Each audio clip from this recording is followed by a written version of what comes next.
see it. Wait a minute. Let's see.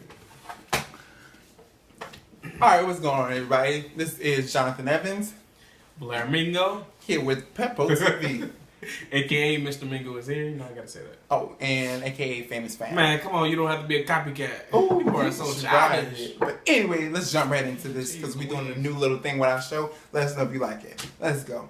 Alright. So our first topic is Pharrell Williams being signed on to do The Voice Season 7. He's going to be a judge. He might be taking the place of Usher. How do you feel about that one? I think that's cool. I like Pharrell. He's amazing with like musically, like making beats and all that kind of stuff, producing and stuff like that. So but I don't know what he would bring, you know, like vocally, like, you know, intertwining that type of. But thing. you know, when he is producing, he sings too, but there ain't nothing to call him about. Okay. You said call him about, but no, he when he's producing, he tells him like go up a range or whatever. Yeah. He's good at leading, and you know he's come in and been like a mentor on there a couple of times because that's where when I read the article, they were saying when he came on to be a mentor with Usher, they really like took to him, and that's why they even offered him the joint. Oh, okay. And he getting trust them. He's getting the coins for it. Definitely. But I think he should take the place of Shakira, not Usher. But you know they ain't trying to have too much black on the table. Okay, one black at a time. All right. Need somebody blonde. Need somebody black. And needs somebody country. Guy. Yeah. And they ain't getting rid of Adam. No, they ain't never doing that. That's the cash guy. Right okay. Alrighty. So that's crazy. And shout out to Pharrell for getting another check. I ain't mad at that money. Alright. So but you telling me about Beyonce being sued. What is she being sued for this time? Beyonce is getting sued because they, you know, in the concerts sometimes they have general admissions like in the front where like just a whole bunch of people like crowded. They don't have seats basically. And so two girls they got trampled like by other people. Yeah. How did Beyonce fall? That's what I'm saying. That was about to be my point. Oh, I'm sorry. Like that, definitely stay in your lane. Ooh.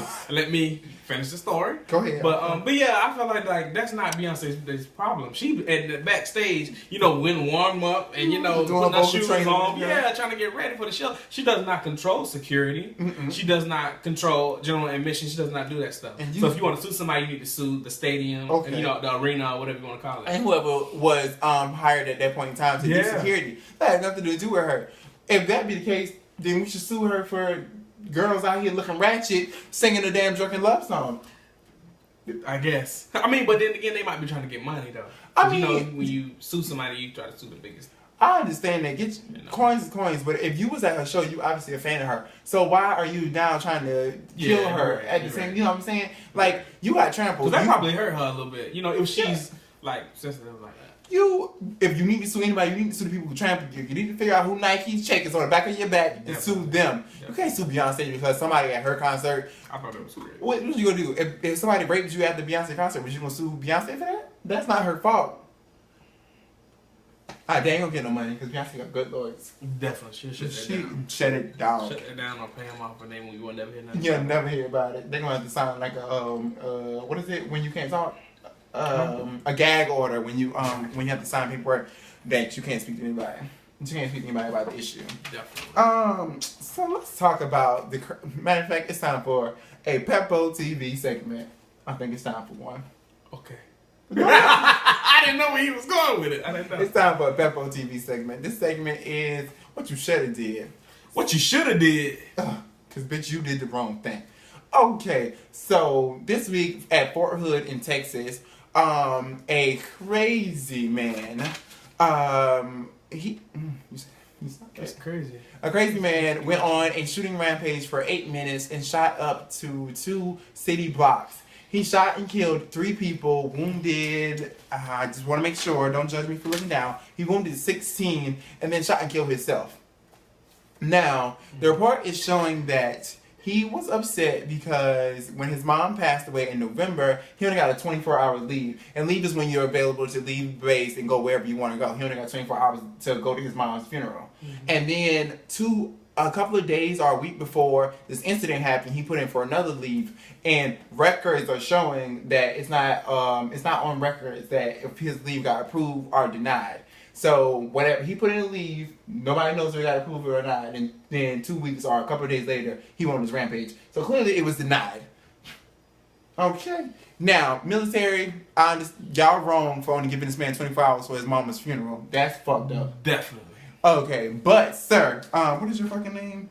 Mr. Lopez, what you should have did if you were still alive, because you killed your dumb ass, what you should have did is you should have just sat down and took that in stride. Like, okay, they didn't give you a leave time, but you choose to kill three people who had nothing to do with your leave time. These 3 random soldiers risking their lives in a war. Oops, you didn't kill them in a war. You killed them at their homes because you on the barracks and you shooting people. Are you fucking serious? Like, you had nothing else to do that night?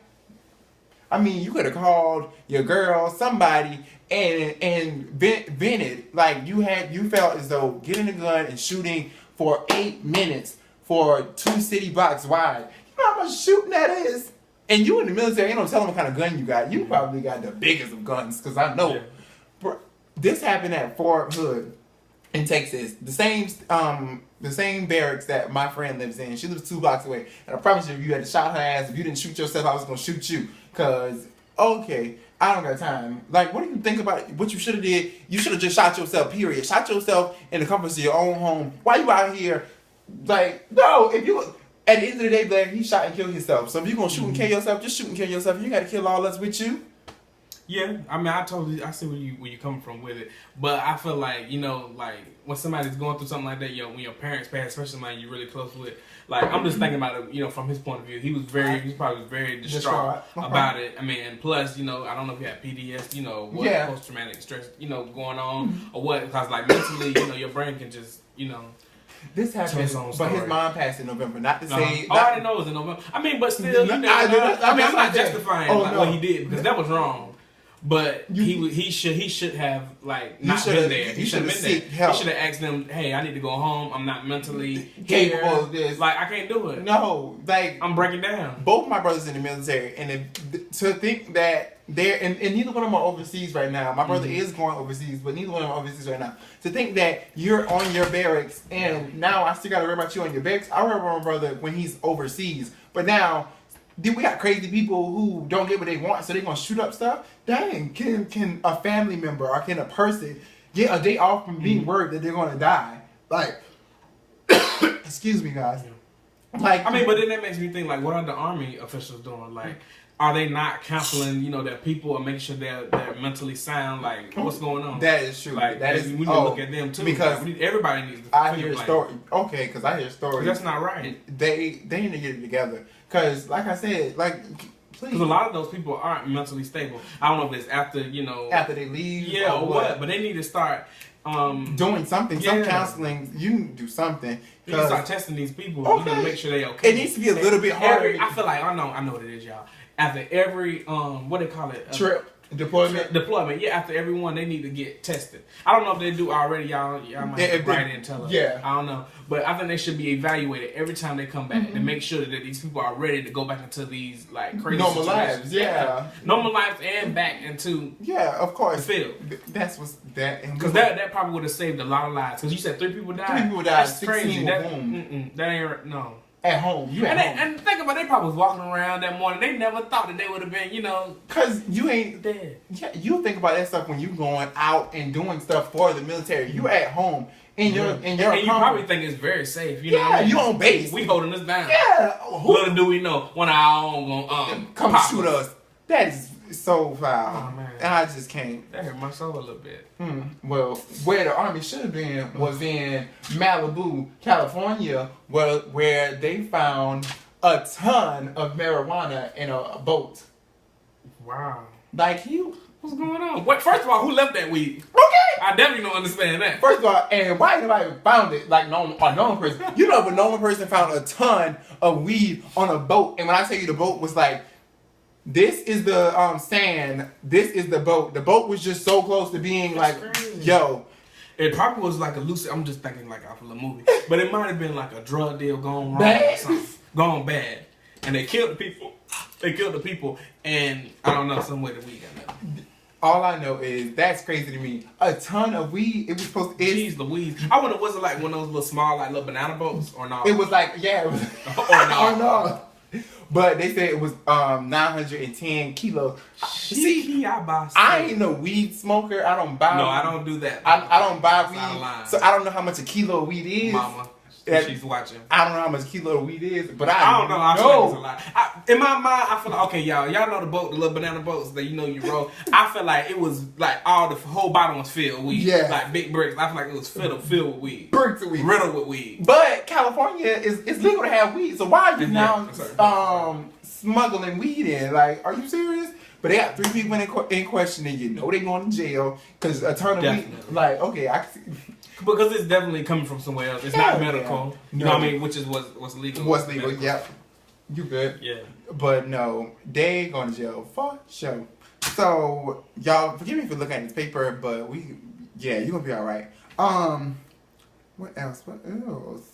Oh, so we're going to do, you want me to put you on this one? Yeah. What you putting on? I got to put people on. So, this is time again for another Pulpotv segment. I want to put you on about this guy. His name is Moses Sumney. He's a singer. Okay. I let you hear him. I wish I had some music I could just play right quick. Y'all could have heard him. But he's a great artist. Get that together soon. He's under the label with Solange, Saint Heron. Okay. Is that her label? Yeah. Yeah, Solange. And he's a good artist. I like his music, and he does this thing that he uses like this little switchboard thing. Mm-hmm. Like he'll make like little noises and stuff, and like create a whole song. He'll be like, boom,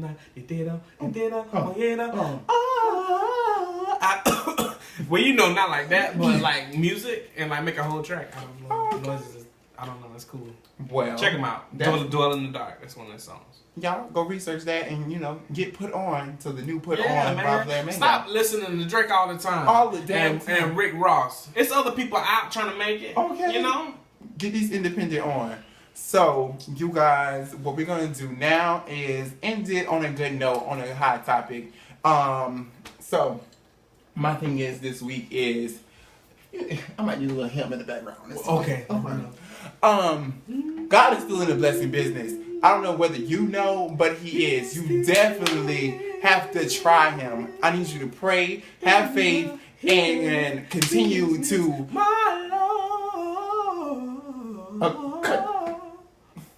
You threw me off. Oh, I was getting blessed. I know you was. But God is still in the blessing business. When I tell you about the many, many, many blessings He's been putting on me, from tithing, praying, and just walking in the faith that He's put on us, y'all just don't understand. Just try it. I promise you, if you try it, He will never leave you, and He will never have you out here looking crazy. Try God. Try prayer.